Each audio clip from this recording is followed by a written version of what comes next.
If I may, I have my parents here as well. Peter, my father, who has a few questions for you, Duane, if that's okay. Yeah, go ahead. Hello, Duane. Nice to speak to you. I've been reading your fascinating books. In fact, I just started number 6 yesterday, and that was really interesting and changed my views on a lot of things. In particular, I'm very interested in what you're saying about these so-called gods and how they're tricking everybody and nothing like they really seem. And I also heard recently that when you die and you go to, there's this tribunal thing that you're supposed to go to where they tell you all the things you've done wrong and treat you as if you're about 2 foot tall, and then you're sent off somewhere and then given a rather narrow choice of the new life you expected to take, and you meekly agree and come back again. Having regard to what you say about these gods, is this tribunal much the same sort of thing? In other words, a lot of fakery, and how do we avoid it? How do we what's the best way of approaching it if we're faced with it? Well, that's a good question, young man. And the thing is that, just like here, the world controllers have set up the systems. They set up the politics, the religion, and they really infiltrated basically all the spiritual paths and, science, education, etc. And, they created the law system, the bar, etc. That goes back in the United States. It goes to Europe.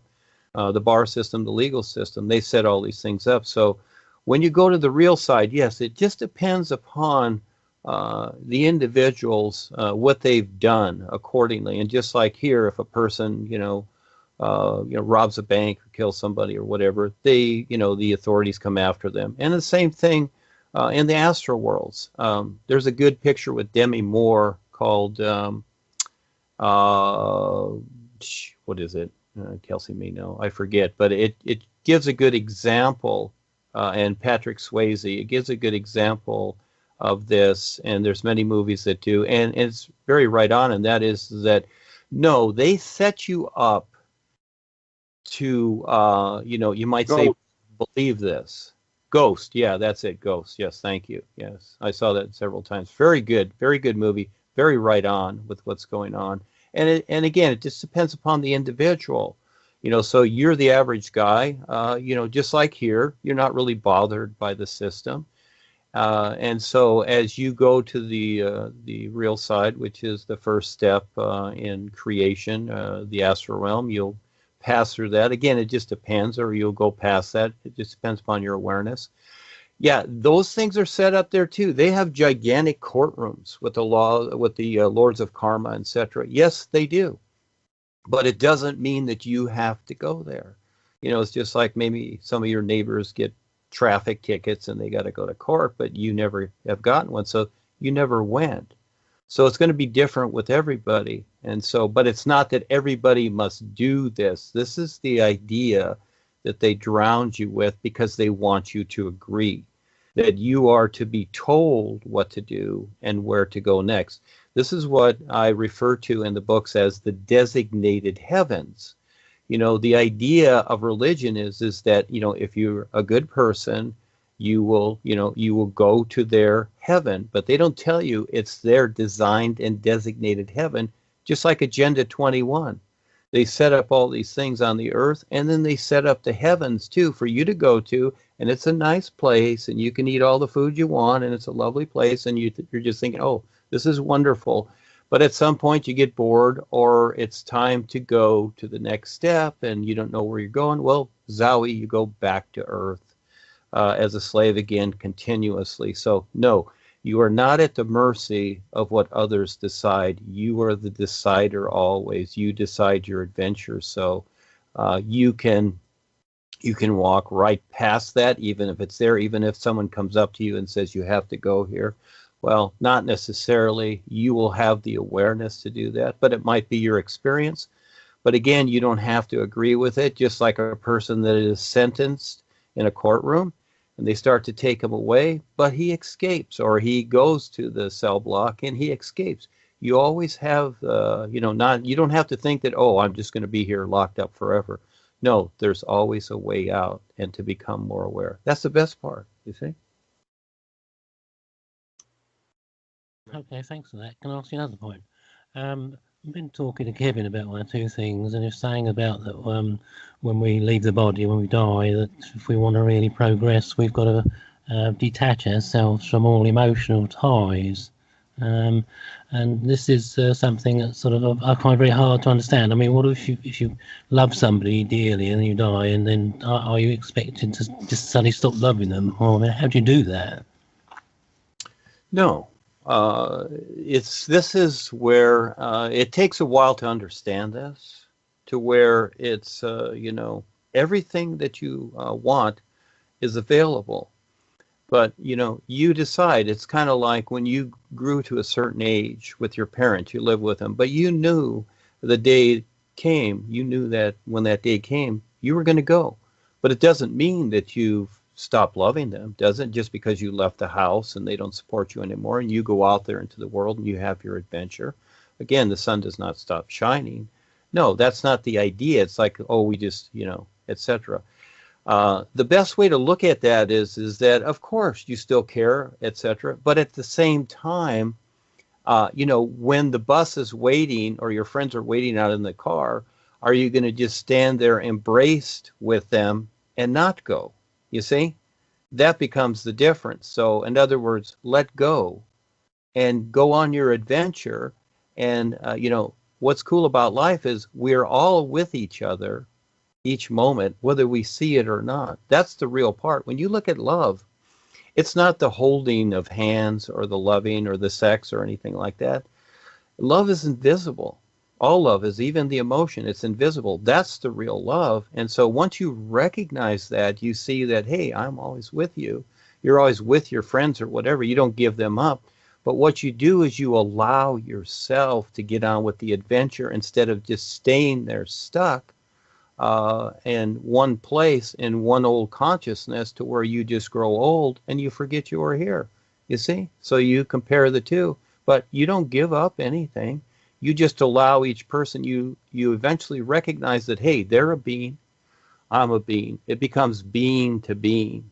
And so the body things and whatever, that's whatever it is. It's just like the food that you eat every day. That's the choice you make.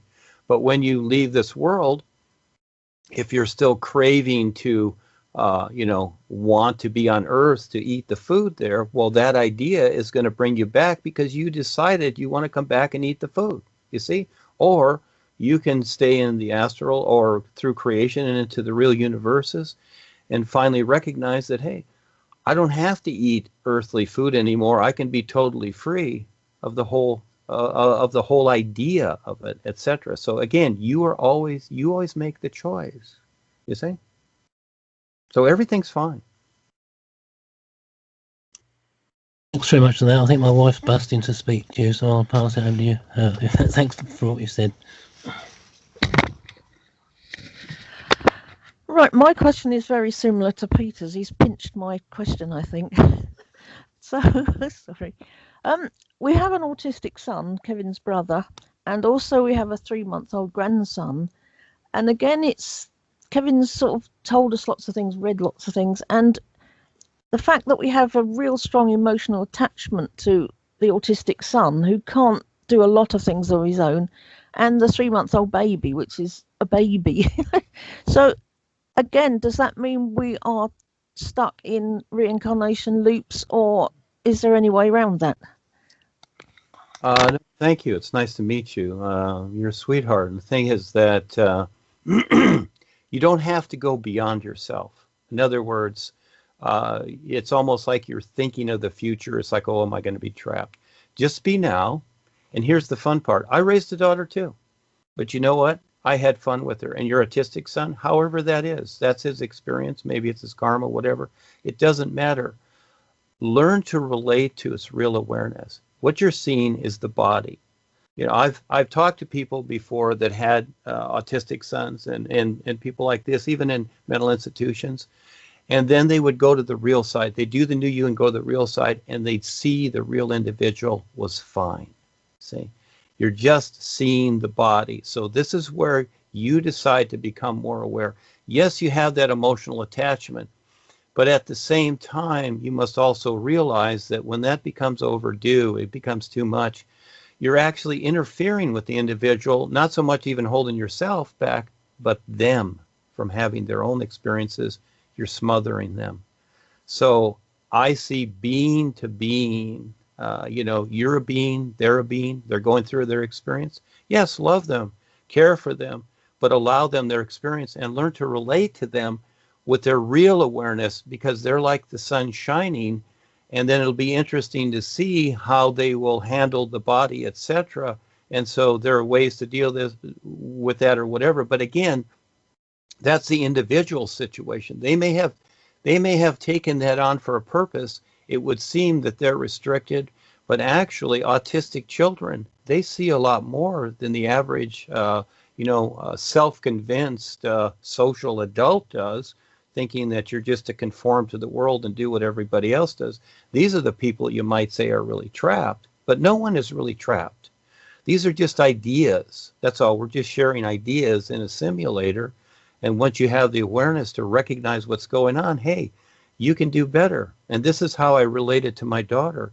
And especially if you can get into the dreams or the real side, and you can meet these individuals, you yourself, you do the new you, go to sleep, and because you're the mom, it's going to be easier for you, for the most part, to meet the child and your children, etc., and talk with them on the real side and have fun with that and bring back that knowledge and experience, and then you will become more aware, and you'll see that everything from your view and theirs will actually get better, you see? Okay, thanks for that. One more question.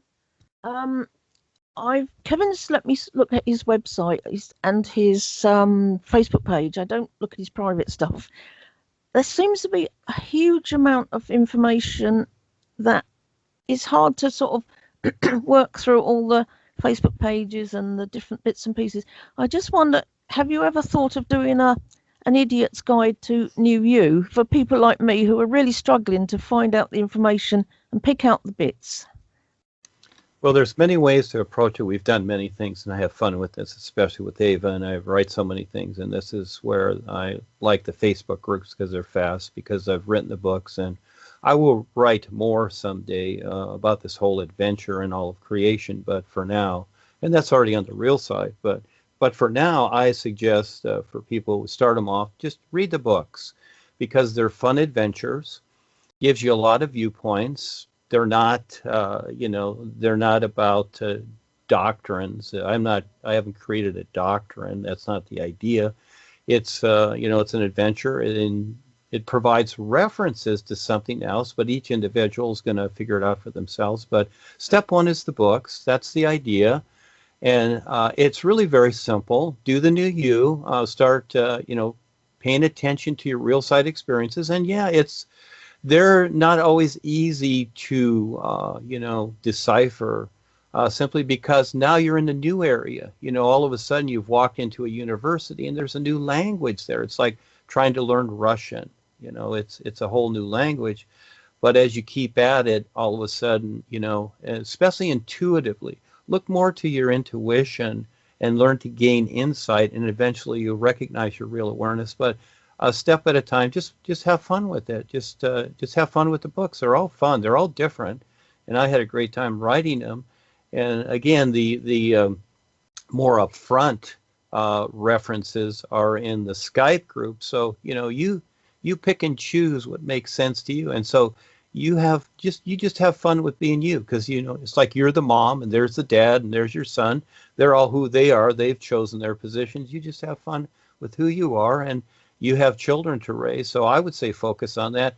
I focused on my daughter a whole lot, because when she was young, and I was already told that she was coming through. She was a higher initiate in the corporation at the time, and she came up to us and said, "I want to come back as your daughter." And so I worked off of that, and so as up to age 12, then the bubble popped, and she became the teenager. Okay. Then she became scary, but you know how kids are.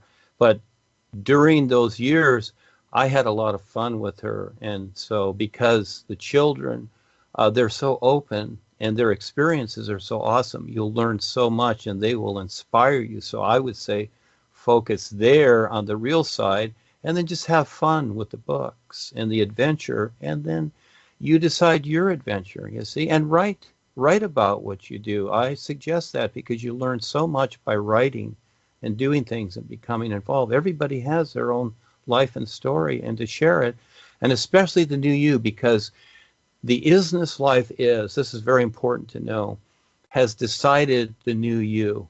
And so again, life decides, but not like we do with our minds. It's an isness, and you have to recognize it. But fortunately, you have the new you see that it works. It's gradually doing what it's doing. There's your connection there. And from there, you discover what's going on. You learn to recognize your life, your experiences. You learn to recognize your real awareness from the five body. That's a big adventure too. So you learn to recognize how these five bodies and the faculties work, so that you can better understand how not so to be the effect of things from yourself in this world, and eventually to surpass that and stand as a real free being of real light in the real universes. That's so cool. So it's so much better than going to some designated heaven that others have decided for you. But you decide, you see? So, just have fun with just keep it simple and have fun, and have fun with those kids. Okay, brilliant. Thank you. Okay, I'm going to pass the mic over to Peter because he wishes to share a dream experience. Hello again. It's really more than one dream, but they seem to be connected. Ones I've had over the last couple of months or so, very short dreams, but with a very similar recurring theme, which seems like it might be some sort of message because of that. The first one concerns was apparently I was in the back garden with my old dad, who's been dead now about 30 years.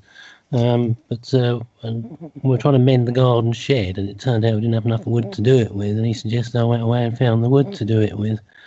That's all there was to that one. But then about a few weeks after that, I had a similar dream where this time we were at our old house where we used to live before we live here, and we were mending the fence. And again, there seemed to be, we need some cement. That's what it was, I remember now. And he said, go and get some cement for it because we can't do it otherwise. And then more recently, 2 or 3 weeks ago, I had a dream where I was in the town where we live at the moment, but we were out in the street, and there was 2 or 3 people this time with me. I'm not sure if father was even there, but we were trying to repair a brick wall, and we'd got the bricks, but again we hadn't got any cement, and I was the one who was sent off to try and find some. It all seemed rather odd and sort of repetitive, and I just wondered if there's any meaning to it at all. There's subtle little things, in other words, it just depends upon your experience in your life. So you're telling me the experience, so and I'm not saying I'm right. I'll just say that, okay, you look at you have 3 here, and it looks like you're trying to repair something in each one, right? Each situation. So the first one, you're in your backyard. Is that it? That's right. Our present backyard. Yeah. Yeah. Well, see, your backyard many times represents your unconscious. Okay, it's like your subconscious body. And so things are going on back there, and your dad or whoever, deceased or whatever, can represent something. So you're trying to repair something, and so you're trying to figure it out. Now, there's 2 ways to look at this. Like a fence. People have a fence around their property, so it's like the old saying, "Oh, you fenced yourself in." You see, also, and the house represents the personal self, which is you, like you're Bob or Bill or whatever, or Susie. That represents the personal self and how you relate to it. Most people, they consciously and unconsciously think that, oh, gee, this is me, I'm Bob, I'm the human, which is understandable. We all start there. But as you become more aware, etc. So there can be 2 sides to this. One is that you're trying to repair, and, it's almost like you're trying to keep together that self-convinced part of you, but all of a sudden you don't seem to have the materials. Well, that's kind of a hint in a way too. In other words, when you start to recognize the experience, I'll put myself in the experience and I'm looking at it, standing back and looking at it, and I would say that you don't have to do that, okay? because what you're doing is it's almost like you want to keep self-convincing yourself of your situation, you see, to where, you know what, just let it go. Let it go, and you know what, let's go on an adventure and let's see what else there is. But again, you decide, it's your experience, and so these are little hints given, and I've seen this many times before, and we all go through this. Little hints to see more. Well, I've always been the risk taker. I always decide to see more, and so most people, they can't figure out what I'm saying or what I'm presenting, simply because it's not along the lines. Even when I was in the corporation, I was like that. And so as I attended the classes and the seminars, etc., I was always like that too. I always stood outside the circle because I wanted to see more. I could see what they were doing. But again, you decide the experience. So let's just take the fence idea. So, okay, let's say you get the cement or whatever you needed to fix the fence, and now all the fence is fixed. So now you're all fenced in. And of course, the personal self would feel good about that. It's like, oh, look, honey, I repaired the fence. Now we're fenced in, you see. Is that a good thing? You see? So I don't like to use the word good, but I'm saying that now you feel more comfortable being fenced in. So what is that real side experience sharing with you? Is that it's almost like saying is that you really need to repair the fence. Why don't you just walk past the fence and see what else there is? That's just one view, but you decide. Thanks very much. I had a funny dream the other day. I was at my place of work, and this is my dream, and I was doing my normal sort of boring, mundane sort of tasks, and all of a sudden, a dinosaur came stomping through my place of work, and it was one of them stegosaurus things, and that was it. It was it didn't destroy anything or go on a rampage. It simply walked through it from one side to the other, and that was my dream. And I was sort of imagining it. I was thinking it might have something to do with possibly trying to disrupt maybe routine or something. And my first thought was, in fact, of that old saying about the elephant in the living room. And I thought that's right up on that, really, isn't it? The dinosaur in Tesco's. Well, that's a good one. And so again, can I ask what your job is? What your workplace is? Oh, I work in Tesco. It's like a big supermarket. It would be the equivalent of like Walmart's or Kmart's in America, sort of thing. Okay, well, it could be it could be. I would say the impression I'm getting is it's the owners.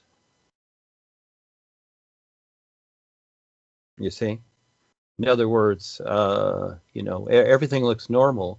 But all of a sudden you got a dinosaur walking in there. Well, guess who owns Walmart and everything? The reptilians. They're dinosaurs. So that gives you a hint, doesn't it? See, so you're seeing, I would say, who really owns the store. Not the picture of the owner on the website that looks like Bill and Susie that are married and have 3 children, but that there's really a lot more going on. That's all. It's kind of a hint, but you decide. Okay, thank you. Yeah, that never actually occurred to me, but yeah, it makes a lot more sense now you've explained it. Yeah. Yeah, I had another dream where right before I came into the NuPresentation, I used to be involved with they were called the template, and they were all involved in sort of sacred geometry and funny things like that. And anyway, the how it was structured was there was like you would have like an ambassador sort of thing who was like in a sort of a position of authority over the sort of like the lesser people, I suppose, and obviously when I came into the NuPresentation, I more or less sort of abandoned that and saw it for the sort of like the idea and creation that it was. But in one of the dreams, I actually had the ambassador come up to me in one of the dreams and start actually had a right go at me, sort of yelling and screaming at me and saying, "Oh, what do you think you're doing? Why are you abandoning the template? Why are you going into this new funny area?" And it sort of reminded me a bit of some of the other experiences people have shared, where when they leave Ekankar, they have Harold on their backs in the dreams as well. It's sort of similar along those sort of lines. Yeah, of course. It's just it's things are basically the same thing. In other words, it's just the appearance, and it is the title or the label of things. So you got the Queen, you got the President, you got the governors, you've got the administrator, you got Congress, you got Parliament. You know, it's all the same thing. And so again, that's what you're experiencing. And yeah, you're going to be questioned.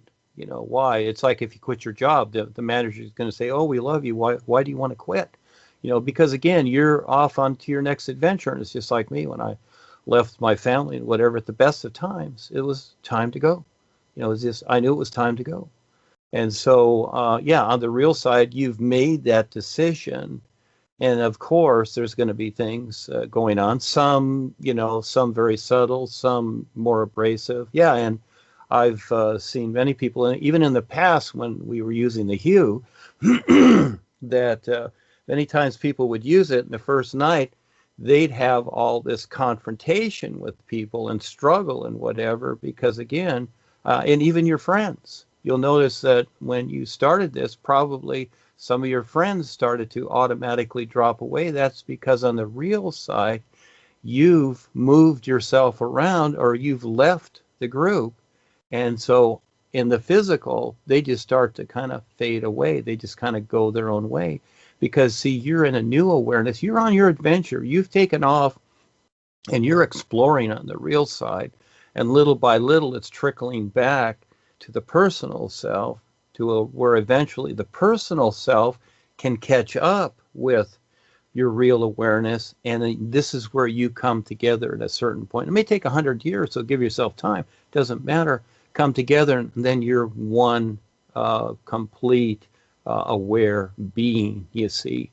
And so again, but in the meantime, you have all these adventures and these confrontations and people trying to talk you out of this or that. And just like even your parents, you know, when you're at a certain age. And I left home at 17. You know, I couldn't wait to get out. And so, but some people wait longer, but whatever. And most of the time, and many times it's the mother saying, "Oh, please don't leave, stay with us, you know, we'll take care of you." But you've got to go out on your own. You've got to figure things out. And then eventually you come back and share your experiences. So yeah, of course, you're always going to get that. I'm always ready for it. People are going to say this or that or whatever. And especially as people come in, and this is where the confusion starts, is until they give it a little time. And I've seen it many times with the new you too. All of a sudden they'll have so-called negative experiences on the real side because, you know, for the most part, most people are tap lined to these other individuals, especially if they're in the corporation like with Joni and Harry. Well, they're very tap line and they don't want to let go. They absolutely do not want to let go because number one, they want your support. Number two, by the very fact that you're going with the new you and what we're doing in Rebazar and the Real Guides, well, you're actually automatically exposing what they're doing. And that's what they really don't like. So again, so when you're getting this confrontation, you're in a way exposing them. And so they're going to confront you. And so, you know, what a government official would say is that, well, this is, you know, you're setting up something that will cause, you know, an alarm or a danger for national security. You see, they will use all these ideas to keep you mind frame of a particular, but as you become more aware, you see through all of this that it's all just a, you know, it's a phenomena that's created. It's a matrix is what it is. But then you learn to utilize the matrix to become more aware, just like in the movie The Matrix, where Neo surpassed his position and became more so and learned to handle the matrix, etc. So that's the fun part as you become more aware. But yeah, this confrontation, it's always going to be there because this is how the world is. You know, the world wants its way. There's a consciousness here. And individuals, they're agreeing to it. So you're becoming more aware. But this is where the adventure is, to step up and share this. And this is where you get the real experiences, is through the confrontation, not being just passive and going meditating off into some corner, you see. So there's a lot more to it. But thank you. Go ahead. Okay, thank you, Duane. I don't know if Pearce wanted to come back in and ask anything else, or had anything else further to share.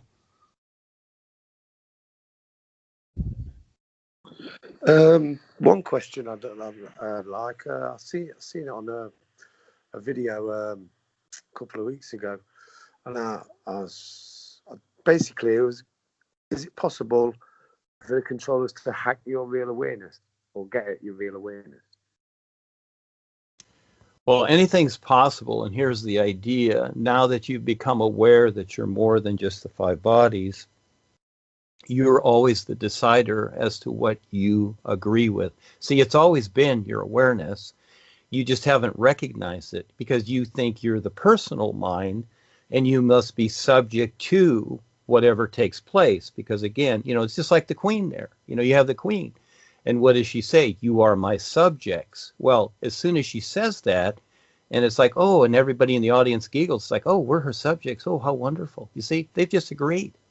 And they're really giggling up there on stage and sitting in her chair, etc., because it's all about agreement. And that's really your real awareness in the 5 bodies, but you don't recognize that, you see.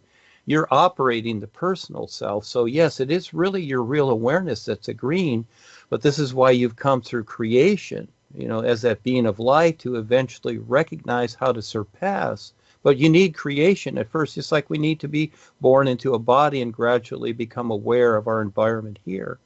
But no, you're the decider, yes. In other words, you can't be hurt or destroyed. You're like the air. It can't be hurt or destroyed. But you can subject yourself to the unawareness that is taking place in creation. That becomes the difference, you see? And the influence, like I talk about in the book, is always there. And it can be a she or a he or whatever. It's always all around, etc. And it's just like the marketing that we have in the world. Everybody is trying to get your attention. I mean, we got commercials everywhere, right? You watch a video, a movie, whatever, even on your computer. You got a commercial every 5 minutes. And even when we make our own videos now, they put commercials in it. Everything's a commercial because they really want your attention. They want you subjected every single moment, because those moments that they're not subjecting you to where, let's say you're not watching TV or something like that, because they got the Wi-Fi going on too. Those are open spaces for you to start to realize what's going on, and they don't want that. They want you totally captivated, just like you see people walking down the street. So many people with their cell phones, they're glued to their cell phones. They bump into things. They don't even see where they're going. That's how they want people, everybody robotized, because they're so afraid. They want that support, and they don't care if they destroy the body or whatever, because now they've got you, and they'll put you in a new body, and it'll be more robotized. That's what they want. That's the robot. That's why everything has become robotized, because they want more and more and more control. They want your attention every moment. But again, now that you're aware, you make the choice as to what you want to subject yourself to. So again, this is where I recommend get very involved with presenting this, the real guides and the real universes, learn what that is, so that you become absorbed in that reality, and that takes your attention while you're here. See, that becomes first. You see, you put the true reality life is first, the whole of life, instead of just the personal self struggling with it because you have for a lifetime. So again, but you decide that. That becomes the difference. Brilliant. Thank you. I would just like to summarize here, kids, and that is that thank you for stepping up. This is a great experience. I really appreciate it myself, because these things I see is very precious to me, and I see that as you kids have stepped up, you see you add to it, and you become young again, and it's all for you. It's always for you. And again, I suggest always learn to recognize this true reality, all right? And it is already pure. It's already perfect. There's no restrictions. It's an isness. You can use that idea too, isness. Just start to consider that and learn to see it more so than anything in creation. Doesn't mean that creation is going to evaporate. No, you see the two and you start comparing, and that gets you going, and you decide your real purpose. You want to, I see it as standing real with the real guides and the isness all life is, because life is survival. It really is. And here on earth, it's struggle. It's not survival. Everybody's struggling. You don't have to struggle anymore, because you can have the awareness more so than the sun shining. So no, I appreciate you kids stepping up. That was fun. Thank you so much. We'll see you next time. Yes, thank you, Duane. Thank you very much for giving us this moment and all your insights and such. And yeah, we will look forward to being here again next week. Thank you very much. Yes, thank you, Duane and Kelsey and the rest of the gang. Yeah, it was brilliant. I'll see you next week and speak next week. Same time, hopefully. Thank you so much, kids. It was great. Great to meet you and bring in your family. How fun. Yes, it's so simple. What we're doing here is sharing how to get beyond all your restrictions. It's that simple.